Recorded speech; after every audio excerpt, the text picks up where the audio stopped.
Hello everyone and welcome to another episode of the Love Fruit podcast, and once again we have another episode that is filmed in person rather than via Zoom or Skype, which is excellent. We are here in the jungle paradise tropical hideaway of Alice Copilet and we're here in Koh Phagnan, Thailand, and Alice has a lot of people following her on Instagram in particular and YouTube as well, I believe, and talking about fasting, the raw vegan diet, raw food, fruit, other topics related to health, and I'm interested to learn more about that.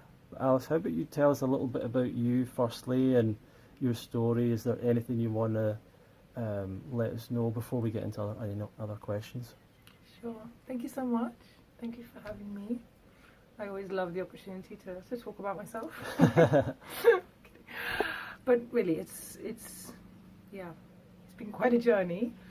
But I would say that really it all kicked off when I was quite young. I've always had this deep inner search within me for truth, for life to be more pleasant and more enjoyable. I've always had this like suffering, I guess, inside me that I've been understanding is there and wanting to heal. Mm-hmm. And I used to party a lot and kind of seek that fulfillment and that reflection in that aspect, you know. And also just a lot of it was just kind of consciousness expansion. I really enjoyed experimenting with psychedelics and being in situations where, you know, there's a lot of people hugging and a lot of love and a lot of community.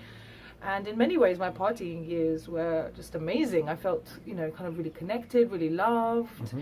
Things flowed really well, but invariably there would be a really bad hangover, there would be a really bad come down. My life felt like super dualistic, you know. It was either an amazing high or a super low. And also I realized a few things about myself. For instance, like I used to be very lonely on my own. And I came to realize, like, oh, other people aren't quite like me. Other people seem to be very capable to spend a lot of time on their own. Why is it that I need to be with people all the time? And, you know, and you just don't know things about yourself that are unusual until you spot other people and how they interact in their lives. And a lot of other things, for instance, like breakups and relationship drama was always very traumatic for me. I'd always find conflict very difficult. And I definitely found myself relying a lot on various substances. For me, you know, it was red wine and marijuana and I guess kind of cocaine. They were kind of my drugs of choice, depending on the context, but also food, big time. I used to be very like picky about what I ate and how I ate, and I was very like, I eat meat 3 times a day. Like a meal, if it doesn't have meat, is not a meal. Oh, wow. I was obsessed with meat because I come from Eastern European background where meat is just such an essential part of the diet. And if it's not just meat, it's meat and salt and lots of preserved foods and lots of grains and lots of bread and butter and eggs and dairy, and it's just all there. And there's a lot of kind of like everyone sitting around the table and eating together and lots of shaming around you not finishing the plate and lots of, your mum made that with love, you can't not eat it, and all this kind of psychological coercion, shame around food. And I was very, very funny and picky with food, and I would often binge. Usually it was kind of related to the weed, but I would smoke marijuana and then just sit, just like, blah, blah, blah. I eat loads of food, and afterwards I feel really gross, and I never purged. I was never really into the kind of bulimic aspect of things, but I would definitely binge. And then I would just feel really sick, and I'd not eat for a day sometimes, or a day and a half, just because my body was like, oh, you know. So there was this kind of like feast famine, a lot of suppression of emotions with foods, and in the sort of grand context of it as well, my life was quite dualistic in that I used to be a lawyer and I was working in the city in London, and you know, I went to Oxford University and I was this kind of like super intelligent, well-to-do, well-educated, like wearing a suit, and yet I had this complete other like identity where I was party girl, and loads of my friends had no idea that I was even a lawyer in the day. They were all in media or doing creative kind of jobs, and I really didn't feel authentic at all. And I was leading these 2 lives, and neither of them felt like me. And then about 7, maybe even 8 years ago now, I went on a 8 years ago, I went on a Vipassana retreat, and everything really changed from there. I began really observing what I was eating and how I was eating, and within about 9 months of that, I experimented with a 30-day vegan all vegan challenge, and that went super well. I felt amazing physically, but even more so just like emotionally and in my headspace. I felt peace and more clarity, and I was able to sleep better, and I realized a lot of my neurotic behavior just by itself had kind of calmed down, and I wasn't perhaps quite so afraid of being alone, and I felt more connected to myself, and I realized there's something here, and I just never went back. After 30 days of being vegan, I carried on, and I've been vegan, plant-based ever since. And then after about maybe 2-3 months of being on a vegan diet and feeling amazing, I started getting really bad skin problems. Like, I'm talking like rashes on my face, loads of whiteheads, lots of blackheads. It was really traumatic. And that's when I found out about fasting. I started investigating and looking on Google, like, what can you do for bad skin? How, you know, and I had some understanding now. I'd understood about fruitarianism and raw veganism, and I was beginning to learn about all these things on YouTube, and it was such an exciting time for me.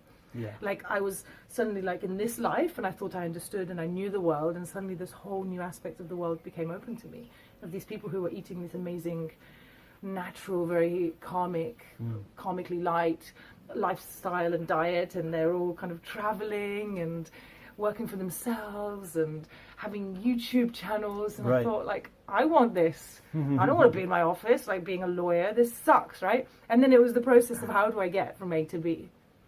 And it involved, you know, it took me in total 6 years. I was a lawyer for 6 years, and I probably, about halfway through that, let's say after three years in, I found out about this lifestyle, and I wanted it, but how do you make it happen? And I was very much addicted to the money that I was making, which I was spending all of. Oh my God. You know, on partying and wine and delicious foods and whatever. And then it's like slowly and doing these patterns that were dissipating my energy and learning how to cultivate my energy inwards. And I continued fasting, and actually I never told you about the first fast. So I did this 10-day water fast after about maybe 6 months of being vegan, and it completely cleared away all of my skin problems. They never came back.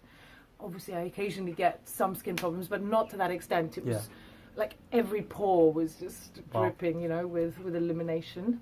And do you think that, was that because of the vegan diet, or was that like a detoxification kind of thing, or what? Do you have any idea of what you think that was? Why it came out so much in a vegan diet? For sure, it felt like detox. Because you know, the skin's one of our main organs of elimination. So it was very normal for me, and I've always eliminated through the skin. Like, I've always been aware that stuff comes out through the pores, and I've always been very careful to keep my pores clean. So to me, it really, like, I knew intuitively the body's eliminating, because almost like every pore on my face, all I had to do was lightly squeeze it and things would come out. And whenever we eliminate anything from the diet, so all I changed was that I eliminated a bunch of stuff from my diet. It's not like I started adding anything new or changing anything up. So really, I just made my diet more simple, more natural, more healthy, less toxic. So obviously the excess toxicity starts to come out. And a lot of it is hormonal, kind of endocrinal stuff, because a lot of the meats and animal products, particularly the dairy, contain a lot of hormones, a lot of endocrine disruptors. So when you stop putting all of that stuff into your body, the body's suddenly in this process where it's kind of like, oh wow, I can start releasing these really deeply embedded poisons and toxins, that's various cellular waste that's just been sitting in the body. And even though you're not going to think of a vegan diet as a fast, in a way, if you're looking at it coming from a standard American diet with loads of meat and cheese and dairy and eggs and oils and all of it, it is a fast of sorts. So any kind of fasting that we do will result in detox symptoms coming up. Anytime you remove toxins or reduce the toxic load, toxins will start coming up. It's like a science in a way. The body is amazing at always regulating itself, always eliminating. It's always in this process of cleansing itself.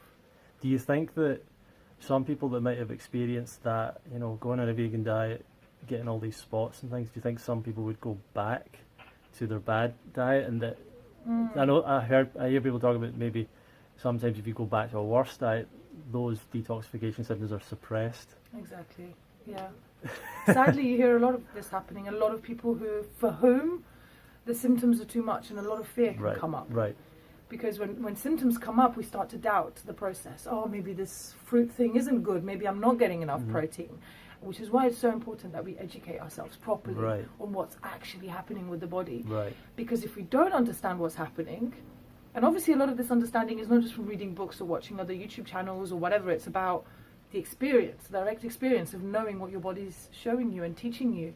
And you have to experiment with different things to understand that. If you're always going to eat a certain diet, the body becomes very used to that, and you can live a very normal life, quote unquote, eating a terrible diet, and you're basically killing yourself slowly, but you don't know any different until you stop and try something else.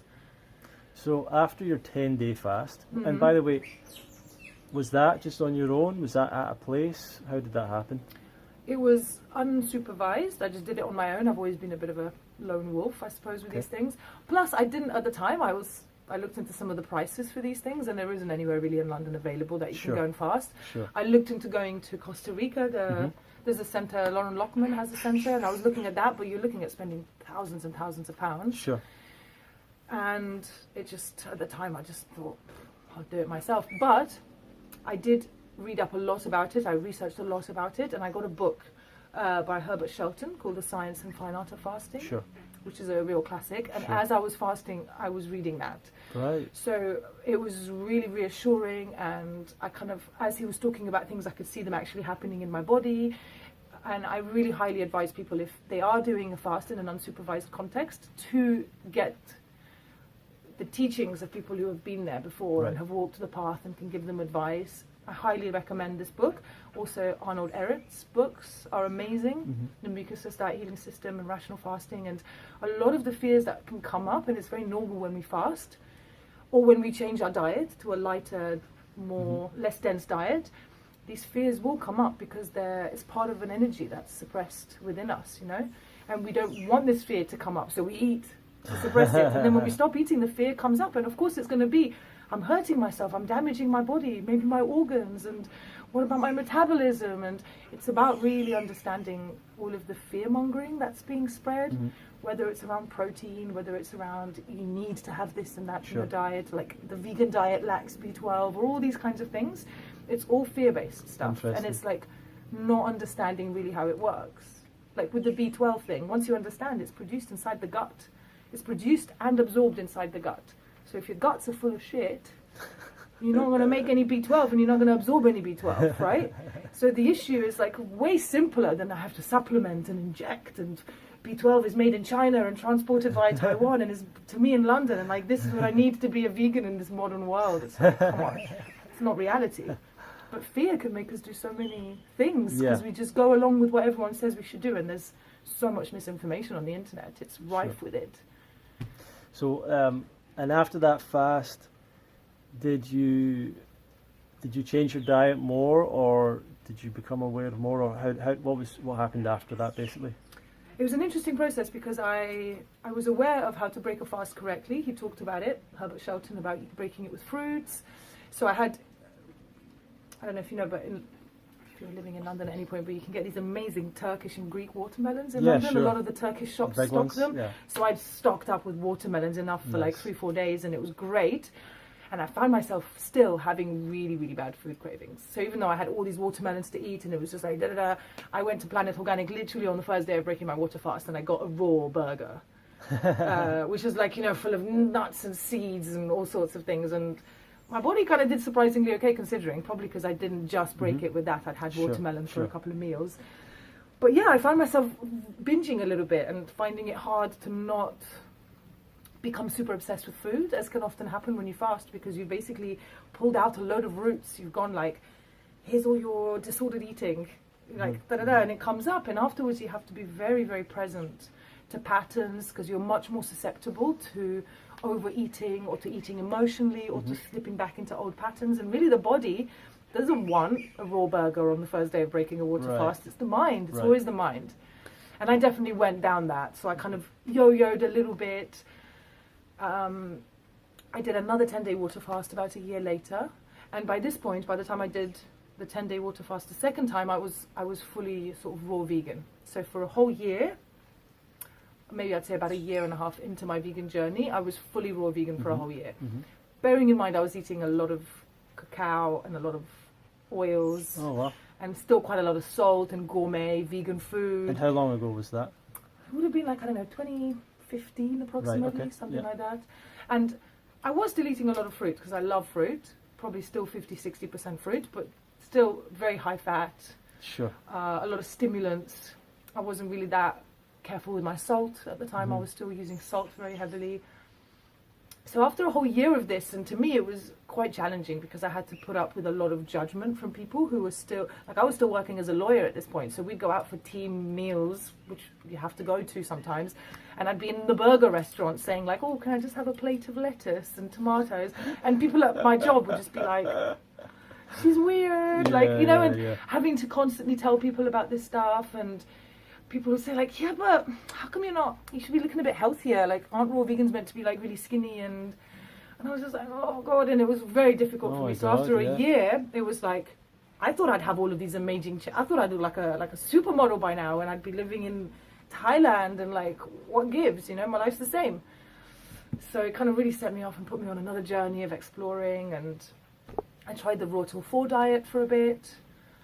Put on loads of weight, put on like... Really? Yeah, put on about 12 kilos in a couple of months. Wow. So that's almost 2 stone. What were you doing? What was that for you, the raw till 4 The raw diet? till 4. It was basically fruit during the day, which I was kind of largely already doing from my raw vegan diet. But then in the evening, instead of eating more like a higher fat gourmet raw meal, as I used to do, I would have now like a very carbohydrate based cooked vegan meal.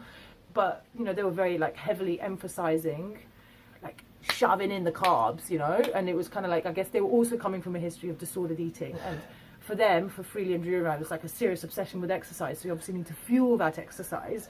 And they were doing, like, insane amounts of exercise, like hundreds of kilometers of bike riding a day. And, like, encouraging people to eat, like, huge bowls of rice.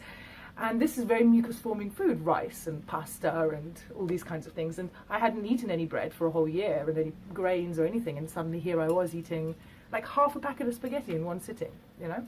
Right. And my body very quickly, like within a couple of months, had ballooned. I was really inflamed. I was depressed. I was like, my hormones were all over the place. I lost my libido.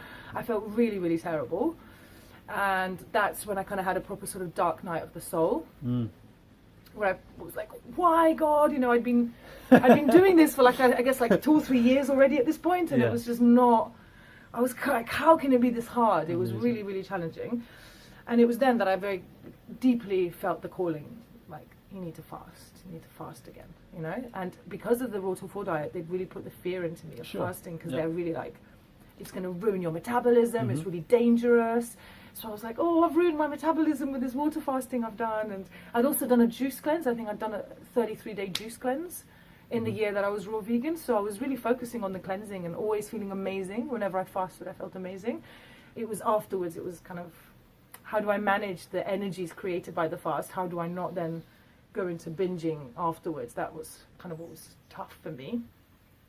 But yeah, it was then after this kind of dark night of the soul type moment where I was led to fast, and I went into Amazon and was like going to order a book, because that's what I do, you know. It's like being a bookworm, and I knew I wanted to read something as I fasted, and that's when I found the Mucusless Diet Healing System by Arnold Ehret.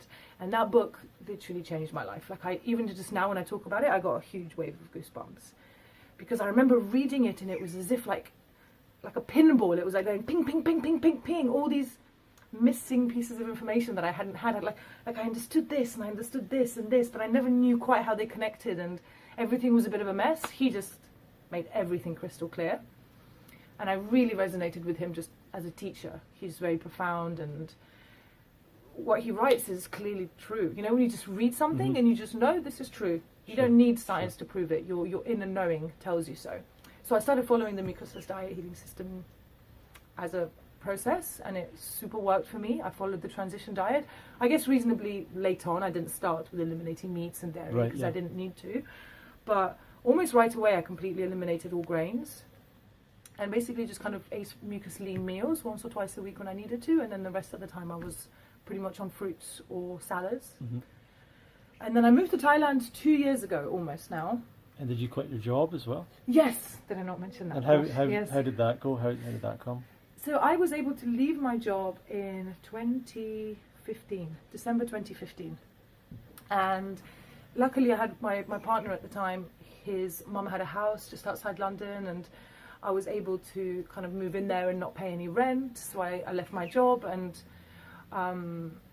you know, eventually kind of started doing some online legal work. But for a good 6 months, I just kind of rested. I really needed to. I was so incredibly stressed in my job, and not being able to leave the job felt really tough. It was like one of these psychological blocks in my life that it was very difficult for me. So when I left my job to begin with, I was almost in shock. I was just kind of recovering, and went more deeply into my fasting, and just kind of really just connected to this kind of leaving behind the party girl lifestyle, quitting my job, moving out of London, and it all happened at once, you know. So suddenly I was living in the countryside. I wasn't partying, I'd quit drinking, I quit all the party drugs. I was eating a very healthy diet and started doing yoga, meditation, some plant medicines, and things really began to shift. You know, like my inner space began to become and feel more and more powerful. And then I did some traveling. I went to India for, 6 months on and off. Spent a month in an ashram in India, which was just super life-changing, and understood, you know, a lot of ways in which I was limiting myself and in which my power wasn't encouraged to come out and create, and how I was just keeping myself stuck with lots of limiting beliefs. And after that trip to Asia, after that 6-month trip to Asia, largely of which I was spent in India, I really changed. I kind of was a changed being, and I came back to the UK, and I was back for about a year, and then I kind of really had the itchy feet. Once you, like, as a fruitarian, once you've been to Asia and you've understood the quality of fruits here and the lifestyle and the weather and the people you meet, it just kind of becomes a no-brainer. And I really knew I wanted to come back and kind of live here full time, and it had been a dream for such a long time. And then finally it happened 2 years ago. And before that, I actually lived in Vilnius in Lithuania, which was really fun. And for the first couple of months, it was like proper winter, and I largely just citrus cleansed. I largely just drank orange juice. Is that your family background? No, it was my partner at the time. His wife, his business partner, his wife was Lithuanian, so he was already there, and it just kind of made sense. But I totally wasn't prepared to go into like minus 15 degrees. It's like the opposite of like a fruitarian's ideal kind of environment. But I bought, like, I remember just buying like boxes and boxes of oranges, and I was just largely juicing oranges and eating dates and things like this, and it was fine. And then Eastern Europe, when summer comes, the fruits are amazing. So there was amazing watermelons, amazing stone fruits, amazing berries. So I really had a very, like, for a fruitarian, Vilnius is a good city if you're curious to go. But really, I knew I wanted to be in the tropics, and I was really kind of like pushing my partner a little bit, and he was a bit reluctant. But eventually, we agreed, and we came here, and we moved here together. We broke up about 6 months ago, but he's now in Bali, so he's still, you know, he's still loving the tropics. Well, let's talk about this place, this island, Koh Phagnan. But did you come out to anywhere else first, or was this the place you knew you wanted to come? I knew I wanted to come to Thailand because I'd been here before, and I remember just thinking the fruit here is definitely better than anywhere else I've tried. Bali, I guess, would come in a close second, but there was something about Bali, and I'd already been there twice at this point. I just felt it was very touristy and kind of busy, and a lot of traffic and a lot of pollution. And I wanted something that was a lot more close to nature, where I could actually sort of live in the jungle. And the pace of life is a lot slower, and here that definitely ticks those boxes. Plus, I had a friend from my ayahuasca circle in London, who, you might know him, Danny Saggers. What's he called? Danny Saggers. I'm not sure. He's a DJ on the island. Not that you might know him. He's also a Kambo practitioner. But anyway, he would come back, and every summer I'd see him in London, and he'd be telling me about this amazing magical island in Thailand where all these beautiful things are happening, and there's a beautiful community here. And I remember like daydreaming about it while I was, you know, at my desk as a lawyer. So I always knew that I wanted to live here because Danny had just sold it to me. And everything he said was very true. And so let's take a little detour there. You mentioned plant medicine, you mentioned ayahuasca and all that stuff.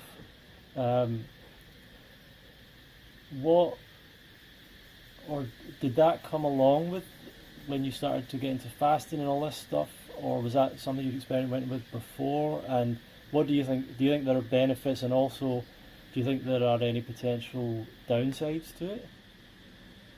Great question. For me, I'd experimented with, I mean, I didn't try any super hard drugs like heroin or crack or anything, Sure. but aside from that, anything I could get my hands on, I was like, what does this one do? So, I tried mushrooms, I tried LSD, but I'd never had any kind of ceremonial style encounters with the plant medicines. It was always at a festival or with a bunch of friends, and it was kind of all fun and games. And I remember becoming more and more drawn to ayahuasca. I saw this documentary about it, the spirit molecule, and just being very curious about the consciousness aspect of it all. And it was about a year after I did my first Vipassana course. I guess the ayahuasca came into my field of understanding. Like, I suddenly knew it was a thing. And I remember saying to my partner at the time, I was like, we need to go to Peru, and our next holiday basically was going to be to go to an ayahuasca center and spend a lot of money flying there, and these things aren't cheap, right? So we were kind of beginning to talk about saving some money, and within 2 weeks, maybe even less than that, anyway, let's say 2 weeks, we were in the UK, in Norfolk, but through some friends from London, we found out about a circle in the UK, and they even had some space for us, and it all just happened really synchronistically. And I think whenever you're energetically ready for something, the universe gives it to you. So as soon as we made a decision, right, we're going to do this, actually it all happened and unfolded very quickly. And the group that I sit with are just I was so blessed to have met them. They hold a really heart-centered, very loving space, very profoundly healing, very much based on the group dynamics of sitting and sharing and processing together and really holding space for each other. And over a couple of years, I did 15 ceremonies in total. And I went super deep, and for me, it was profoundly healing to have these really peak experiences that remind you of the truth of the non-dual state of reality. Once you've experienced it, that feeling of just pure bliss emanating from your being and no desire for anything else. I had one ayahuasca ceremony where I was literally just sitting like this, just in stillness, and just not even moving like a micro inch, because I was just everything was perfect as it was. I didn't need to think, I didn't need to move, I didn't need to communicate with anyone, I didn't need to, it was just, and I was like that for 5 hours. And that kind of experience is just so deeply nourishing and healing for the soul. And yet, two things really. One, you've got to do it with a really heart-centered and a good shaman in a good circle, because there were lots of dark magicians, shall we say, around who are offering plant medicines to people, even particularly on this island, I would say. Really? Kind of like an unintegrated, I've heard of ayahuasca ceremonies even without sharing circles. I've heard of an ayahuasca ceremony on the island where people were still drinking medicine at midnight, and at 2 the ceremony ends and people are driving home on their scooters. Jeez. Which to me, I'm like, I couldn't wrap my head around that. And you're in the medicine for hours afterwards. You can't possibly be on a scooter and coming back home. And for me, the whole process involves sharing and listening to other people about their experience. And the sharing circle lasts 3 hours or something in the group that I sit with, and it's a huge aspect of it. It's kind of like the yin and the yang. You've got the journey in the night, and then the sharing the following day, and without either, the process isn't full and complete. So that's that's a really important consideration. The second important consideration is that if we're not careful and we approach these things from the wrong perspective, we can become very addicted to that high of connecting to source and receiving downloads and feeling just like, oh, everything's great. But then you come back home and it's like, how do you integrate this into your life?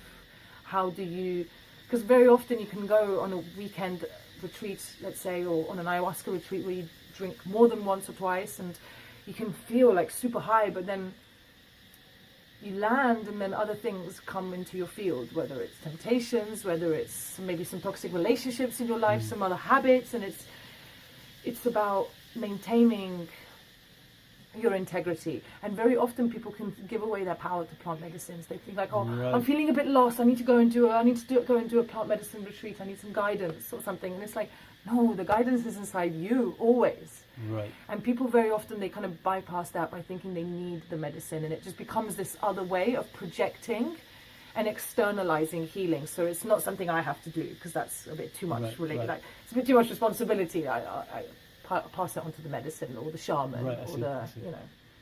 So that's cool. Yeah, the only reason I brought that up, I do feel like sometimes you can bump into people and you feel like they've maybe done it a little bit too much or something, or maybe it's not plant medicine, but they've done something a bit too much. Because it's very taxing on the central nervous system, right? It's not something like, this kind of healing doesn't just come for free. There's always a karmic exchange. Interesting. So when you're having this huge amount of DMT being released from your pineal gland, and you're having like extra multidimensional experiences, like the physical body pays for this in a way. Like the central nervous system is receiving a big, like, it gets fried basically, right? It's like being like hugely flooded with all sorts of different chemicals created by the body, and obviously the external DMT or other whatever psychoactive medicine is involved. So if you overdo it, you can have adrenal fatigue, you can have all sorts of burnouts.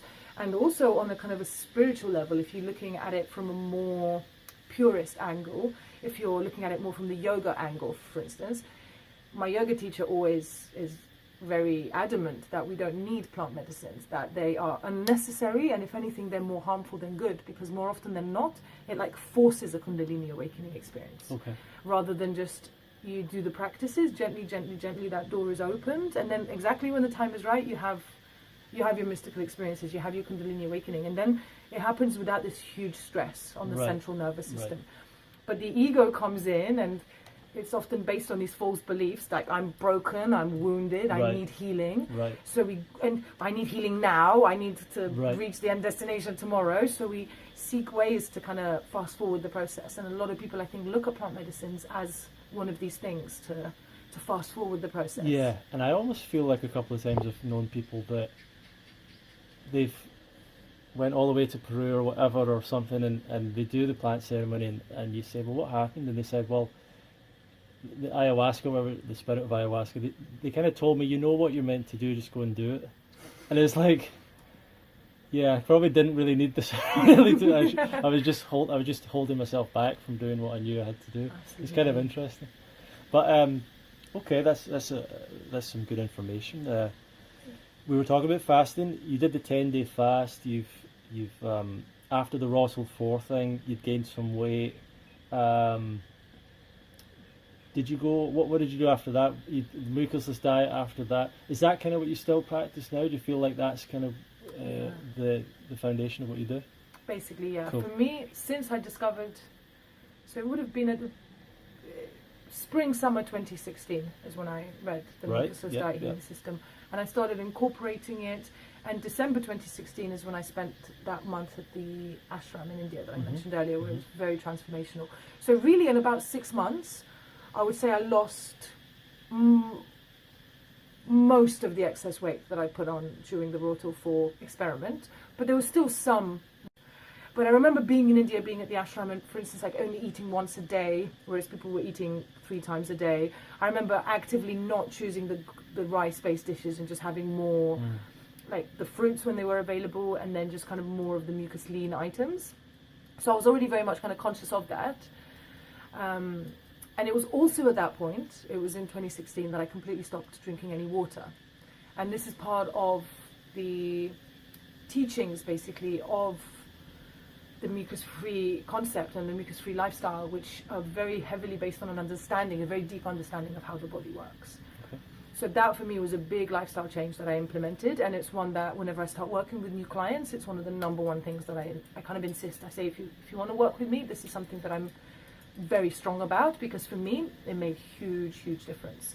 Like completely eliminating water and only getting your hydration from fruits and vegetables, and other living waters like coconut water or sugarcane juice, and if you do drink water, maybe like activating it with a little bit of lemon. For me, this made a really big difference, because I was like, I already had some weakness, I guess, in my kidneys, and I could tell this in my eyes by doing an iridology reading.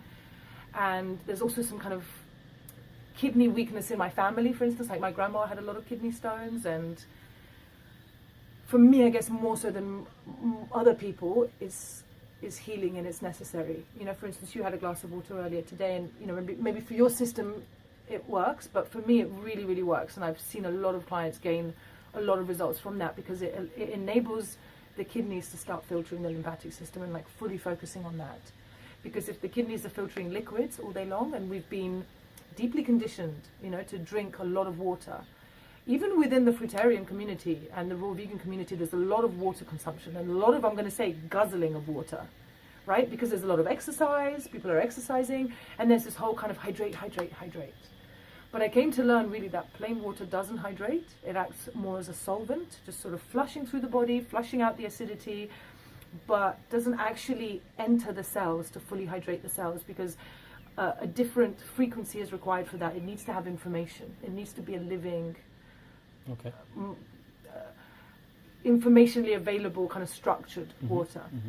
And when people start focusing on structured water, and it certainly worked for me as well, you start really activating this process of filtering the lymphatic system.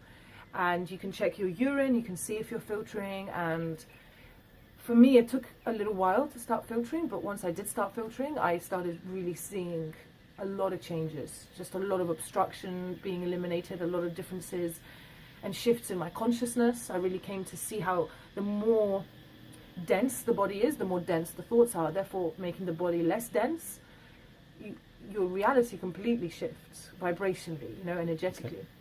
And being on this island, for instance, I've largely been fruitarian because the fruit here is just amazing. So I'd say I eat probably 95% fruit. Okay.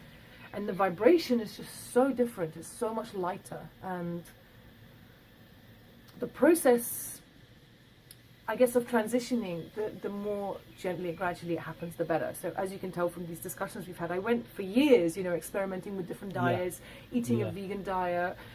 The transition diet, you know, of Arnold Ehret, he very much prescribes like a slow removal, one thing, then another, over time. So we're never really shocking the body. We never do anything too extreme. And the body can just slowly start purging. Sure. Because if we open the doors too quickly, we can even die, you know, if we create too much detox. So we want to be mindful of that, and we want to do it in the most gentle way, and also in the way that is the least stressful, right? Because if we're trying to heal some adrenal fatigue or some other endocrine imbalance, but we're stressing out the body constantly by doing these things that are supposedly healthy for us, it's kind of a little bit counterintuitive. Cool. So what would be some of the mistakes that you see people make when they are, I guess you say that you work with people when they're changing, you know, to a vegan, to a raw food, to a fruitarian diet, or even doing fasting? What are the sort of mistakes that you see people make?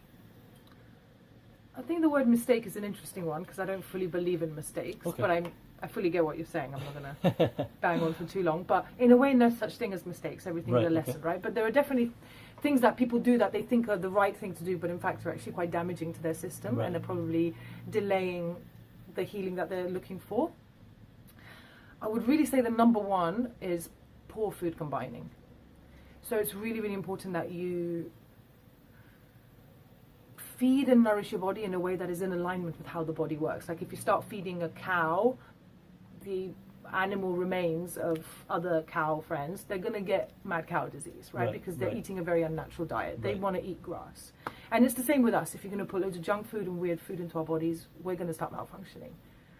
So really, like, food combining is nature's way of going, this is your food, this is your species-specific food, and the more you stray from that, the more dis-ease there is, the more pain, the more suffering, the more death and decay, right?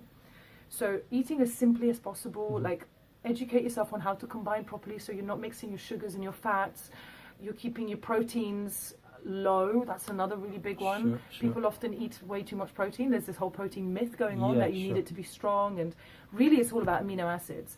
Proteins are made of amino acids.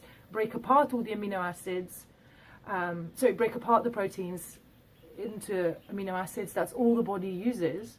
But the process of breaking down the protein in this way creates all these little acidities and obstructions and leftover kind of toxicity in the body. So that creates a lot of acidity and disease and keeps us stuck in a very low vibration protein. You know, like when I've experimented with protein and I suddenly don't have it for weeks, months, and then I have a protein meal, I feel it afterwards. I feel the density, I feel the the impact it's had on my consciousness. We're not meant to consume protein. And another really big one that I see people doing a lot is using toxic products and chemicals on their skin and in their house to clean their house. Laundry liquids, washing up liquids, beauty products, all of these.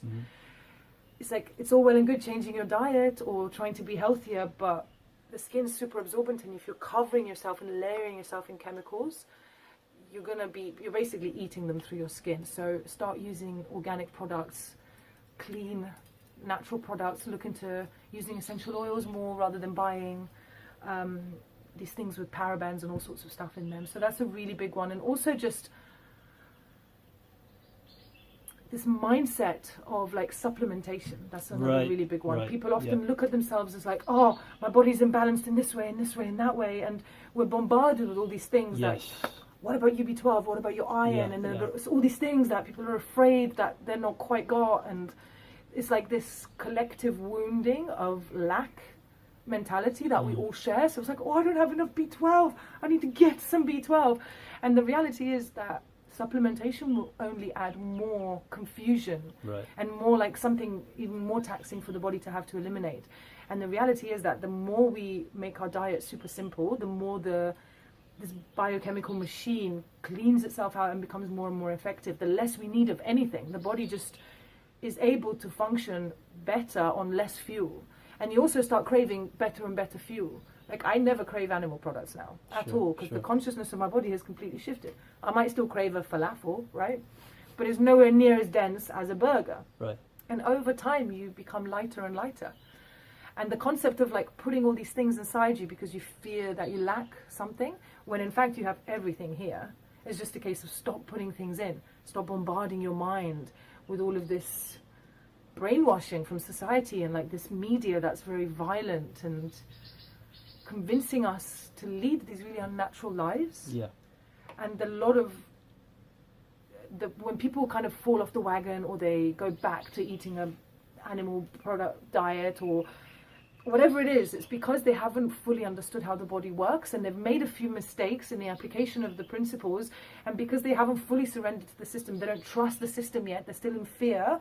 They're like, well, I haven't had the results I wanted, and I'm afraid right now, so I'm going to go back to what's comfortable and familiar. And a lot of people are falling prey to that.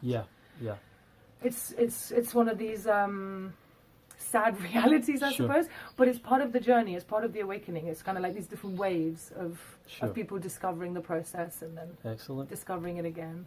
So what are your kind of plans? You seem really super passionate about all this. Are you looking to, and I know you're already helping people with this, what are your sort of plans or goals or dreams around, you know, sharing this information with other people? Obviously you're already doing a lot of that online.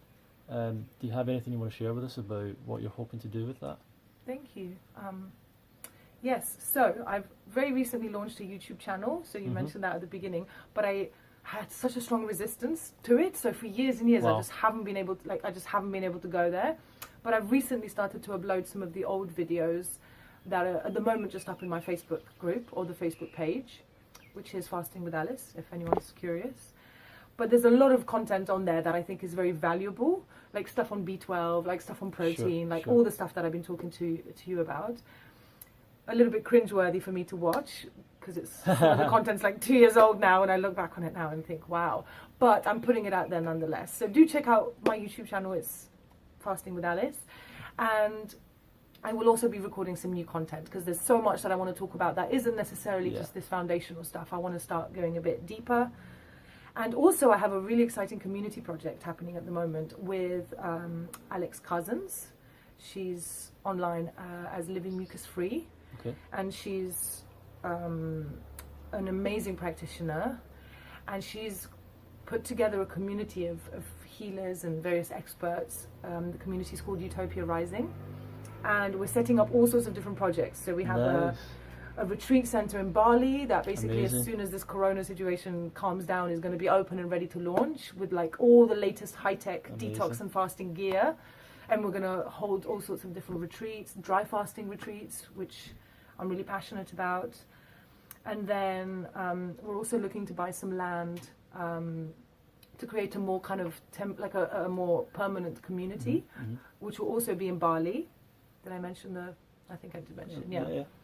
And we're also looking at a few other places, like in the Philippines and a few other islands in Indonesia. So there'll be these community projects based around the kind of mucus-free concept. Amazing. With a beautiful kind of mucus-free restaurant at the heart of it, and people buying really lovely eco villas to live together in community and travel around the world and almost in a way create our own economy where we can live a very like back to nature type lifestyle in community. So that's something that I'm very, very passionate about, and we're also going to be creating some online products. There's a lot coming up in the pipeline. So if people want to follow you and find out more about you, I know that your Instagram page at Fasting with Alice is a good place to follow you.